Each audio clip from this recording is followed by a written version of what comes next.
take this 1 year or 2 year, whatever it takes for us to go through this pandemic, go find yourself. Because if you know who you are, your true identity, you are going to flourish beyond your wildest dreams. We are all born to be successful. Hi everyone, this is Dr. Suresh Devnani, and I would highly recommend everyone to subscribe to peopleHum's YouTube channel and all connect with all social media available out there. Welcome to another episode of the peopleHum interview series. I'm your host Vanessa Rose, and let's begin with a quick introduction of peopleHum. peopleHum is an end-to-end, one-view integrated human capital management automation platform. The winner of the 2019 Global Cody Award for HCM that is specifically built for crafted employee experiences and the future of work. We run the peopleHum blog and the video channel, which receives upwards of 200,000 visitors a year, and publish around 2 interviews with well-known names globally every month. And today we have with us Dr. Suresh Devnani, who's the founder and CEO at SureshDevnani.com. He's a TEDx speaker, a cultural transformation tool certified consultant, and global ambassador of Project Happiness. He has worked with CEOs and C-level executives of Fortune 1000 companies and has successfully empowered thousands of leaders to free themselves of self-limiting beliefs and confidence. He has been recognized amongst 101 most famous global training and development leaders, 51 most fabulous global happiness leaders, and 101 top global coaching leaders as well. Welcome, Suresh. We're thrilled to have you. Thank you. It's a pleasure to be here. And I'm sending you all great optimism because I know we are going through a challenging period of life, but stay strong. Thank you.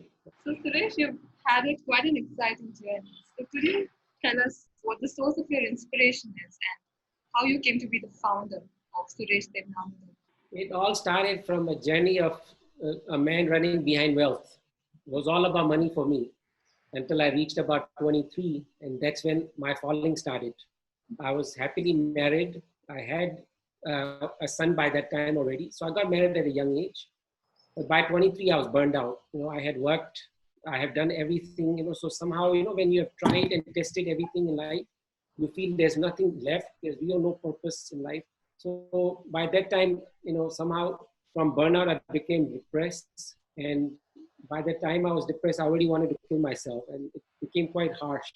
Because for people with money and, with a powerful family, it became a challenge for my parents to understand why would somebody at 23 want to kill himself. And my wife also could not understand, and she was very supportive. I had an amazing family, but somehow, when it comes to a time when you have no meaning in life, you just want to end it because you feel might as well start another journey wherever it takes us from there. But then thanks to my family support, they were able to help me. And they told me to go on a journey, to let go of all the things I had built and go find myself. And this was done thanks to my son as well, who was 6 at that time, who said, I don't think you are happy, Baba. I think you better go find yourself. Go find the happiness you are seeking. And this journey started and it lasted for about 10 years of me finding myself. Then eventually I realized the only way I can be happy is by making others happy, because somehow I wanted to avoid people getting into this trap, this money trap that we all run behind, especially the youth of today, because success is not about making money. Success comes if we are happy. And this is how I have come to be. And that's what I'm preaching right now to companies and also to individuals, because at the end of the day, we should not run a rat race, which is just behind those accolades or monetary gains, because what will happen is we will all come to this burnout stage. And current COVID-19 period is a great time to reflect on this, because it's giving us valuable time, which we don't have in most cases. Most people are working more than 9 to 5. In fact, work is our new home. And home has become just a little time we come and reflect, take a shower, and maybe take a few hours of sleep. But there's no more time at home. So our office is now where our family lives, because our co-workers are our family, and especially during this isolated period. In fact, we feel more lost now because we are not with our family at work, and we are stuck with people who we don't really interact as much with, especially those who are living with their family, like the parents, or maybe even if who are married. You're spending so much more time at home with people who feel strange to you. And that has become a very hard period for most. And that's why the divorce rate is going up too, because suddenly you're spending 7, 8, 9 hours with your wife or your husband, and then you don't know what to talk about. And eventually you end up fighting because you both are looking for space. And maybe both of you are working from home. So at the end of the day, he wants his spot, you want your spot, you want your desk, and you're fighting for unnecessary things. And then, you have nobody to go and complain or cry about because you are stuck with this person. You don't even have a space to go talk to because some countries have put us in lockdown, so we can't even go out of the home. So people are going in the toilet and talking to people and crying and complaining. That's what I've been dealing with. I get a lot of calls from everywhere, people trying to ask for help. And I said, first of all, go accept people. So that you can't change people because in most cases, we want to change all our loved ones in a certain way because we look at all these beautiful movies or serial programs around the world. And people are not a movie or a serial. They can't be because they are made to be actors. We have to understand and respect people for who they are. And each of us is blessed in a certain way because what happens is our upbringing decides how we behave and we act. So these are the things that are crucial right now, especially, in the field that I am specializing in, mental well-being. It's such an empowering story. You went through the worst and you came out stronger. So thank you so much for sharing that with us. Thank you. Thank you. So could you share some tips with us on how, since all of us are locked at home, how do we stay positive in times like these? Positivity starts with good rest. Now, people say, how many hours do I sleep? I tell people I sleep as many hours as I need to make sure I'm fully rested and awake for the morning. So what I do is generally, I suggest to people is make sure you get a good quality night's sleep. And if possible, especially now through this amazing period, take afternoon naps of 15 minutes at least. A power nap is a very, very important tool out there. In fact, even Napoleon used to sleep in the afternoon. Even presidents take a nap in the afternoon. So there's nothing wrong with that. In fact, it recharges us so we could actually be more productive. But how we start our morning also matters. So by the time you wake up, it's all about how you reflect and how you are in a mode of gratitude, like being blissful in the sense that I am thankful that I've been blessed with another day in the morning, and reflect. Then go outdoors if possible. Look at the sun for a few minutes because that sun rays actually uplift our spirits from the minute we see them. Because that light, it just glows in your mind, it just charges you up. And that's how you should start your morning. And then the next routine would be smile at the mirror. You are beautiful. Accept that. Self-love is a very, very crucial element today. Without self-love, we can't love others. And that's why we are having rifts in our homes or in offices because somehow we feel lacking inside. We see this lack in everybody else. In fact, those people might be there to support us. So work on your self-love. Self-love starts with self-care. So that's what I just said in the morning earlier, like about waking up, sleeping well, and starting the morning well, smiling. It's all about self-care. That's the first foundation we are looking at in self-love. Then how do you start after that? Have a nice bowl of fresh fruits if possible. Then drink water. These are all the things that we are taking care of our body. If we take care of our body, somehow our mind is also feeling nourished and recharged. Then allow thinking of positive thoughts, things that we want to change, we want to improve, or we want to help people. Even people who are working at these companies, what are you trying to do? You're trying to solve problems. Solve problems not only of yourself, but problems of those people that you are serving. So we are actually problem solvers today. We're not working anymore. We are there to serve whoever we are functioning for. So like if you are even in a service industry, you're functioning for people who are your customers. Or if you're in a company, otherwise you're serving your co-colleagues or co-creating. So it's all about serving. And if you in that mindset that you're there to serve, somehow you feel uplifted itself. You feel like you're doing man service. And when you're doing service to men, you feel itself optimistic. That's so true. Now, the working from home has gotten so fast-paced, we forget to think about ourselves. And until we reach burnout, we don't realize. In fact, the best thing is follow a normal routine like how you would do. Wake up at the same time. Stop waking up at 9, 10, 11 a.m. and pretending, oh, because it's a holiday or whatever is happening. Wake up at 7 a.m. like you would do, like go on a public transport or go in your car, reach office by 8:30. Pretend exactly the same way. In fact, wake up, take a shower, freshen up, do all the things you would normally do. So, because once we are back into office space, it will become very hard for those who have let go of the routine. Dress up, put your, take your vitamins, take whatever normal you used to do. Pretend you are working, but from home. That's it. That's good. Now, I know people are wearing shorts or t-shirts and they're like putting a photo up when they're doing Zoom calls. But that's, you're lying to yourself. You're not taking this golden opportunity to improve yourself, enhance yourself, expand, stretch. These are all important skills which we can do right now. And that's what we should be doing. That's how we're going to stay positive. And that's how we're going to persevere. Because if our mind feels negative, we are hurting ourselves and our body also will be weaker. And we will get sick. So now that the lines are blurred between work and home, what do you think leaders can do to show empathy and to draw a line to balance work life for their employees? What leaders can do right now is to make sure work is fun. Even online, it should be fun.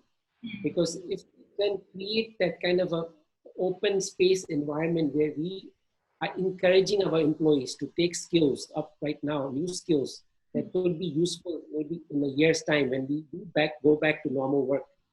So it's all about encouraging new skills, skills that are going to build the future. I don't think we are going to be off this virtual world as much as it's going to be thought, because I think we are going to go into a program where we will be working 2 or 3 days a week virtually, maybe 2 or 3 days physically in a work environment, space like in the past, because people are getting comfortable right now with this. And in fact, a lot of people are actually more productive right now working virtually versus in the office environment where, again, we were talking earlier about gossip or whatever else happens. There's toxic energy that flows through offices. Definitely there are toxic people that work here. Right now, there's no toxic energy because even though, you're working virtually, the toxic person is stuck in a little screen. So if you want to ignore that person, you can easily ignore them. But in a working environment, it's hard because they keep coming and bothering you all the time. So in fact, leaders can, right now do the best work. It's all about, because somehow now you're working one-on-one. So you see the leader's face right in front of you. If you feel any doubt, you're in fact closer to your leader right now than ever before. And the same thing leader does. He can see you more closely. So he's dealing with you one-on-one. So he can actually encourage you and make you more engaging as well and see that you flourish, because most leaders today are empowering their people, letting them decide exactly how they want to come at an outcome, which will end as be the same. Every person has an individual approach for an outcome, but outcomes are generally same. That's what's nice about it. And for an individual also who is working for a leader, he's also being empowered to learn and expand. So they're learning new skills, which will probably possibly in the future make you a leader too. That's a very interesting way to look at it, because I agree. We are now more closer than we were in office. So isn't this working better for most people? In fact, this is working best for you. So you have never actually had this one-on-one experience in the past at school. See, in most colleges, there are 50 people in a room, 100 people. You never actually had a time to even go and interact with your professor or whoever was guiding or teaching you at that time. This is now almost like a one-on-one mentoring going on. Isn't that beautiful? So anything, any doubt, anything you want to learn, you can ask your mentor, who's your leader, right? Yeah. But after all, it depends on the person how you want to take it. You can either actually be productive or you can waste your time and pretend. But see, who are you wasting time of? Yourself. So you are actually going behind. And what will happen? Companies are looking for people to be let go. So you are giving your management reasons to let you go, because they are tracking this. They are looking at people who are being positive input participants right now. So those who are negative, who are not interacting well, they'll be let go next year for sure, because companies will go leaner, because we have gotten very comfortable with this on a lean force, but do maximum output. So Suresh, what do you think what is the future of the workplace you envision? The future of workplace will be very simple. It will be, there will be one leader and a team that will function as a group.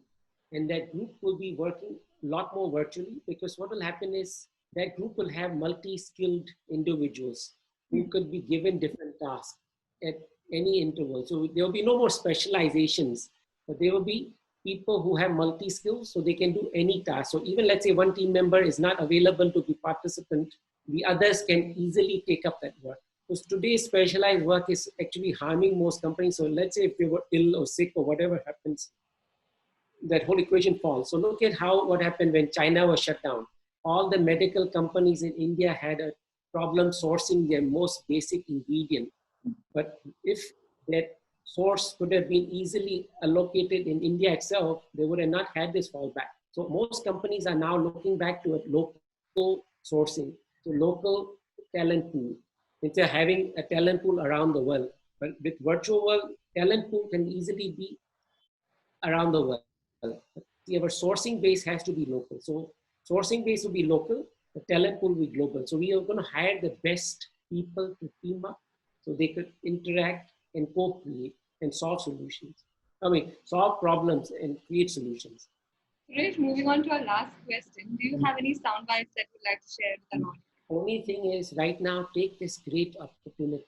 Go find yourself. Find that deep meaning. Because meaning is going to give you the reason to persevere and stay strong. And this is your golden opportunity. Take this 1 year or 2 year, whatever it takes for us to go through this pandemic. Go find yourself. Because if you know who you are, your true identity, you are going to flourish beyond your wildest dreams. We are all born to be successful, but we have to be successful in all parallels of our life, because our family life is crucial too. So that keeps us sane. I don't want any of you to go and burn out or go into depression, because mental well-being is crucial. And there are more people who are going through stress and anxiety right now than ever before. In fact, people are living in fear. Fear is killing us. Go find yourself, find that hope, connect with faith. At the end of the day, we have to believe that we are going to make positive change in the world, and that will keep us optimistic. That's all I have to share. Thank you. That was amazing. Yeah, it's important to put yourself first and constantly upskill and better yourself. Exactly. And I can see that you are going to do that exactly. And that's what right people are doing right now, learning and upskilling them. Thank you so much, Suresh. This was an amazing conversation. Thank you for giving us your time. And, I'm sure our audience is going to love this as much as I enjoyed speaking. Thank you. It's my pleasure. And whoever wants to connect with me through social media. I'm available. Thank you.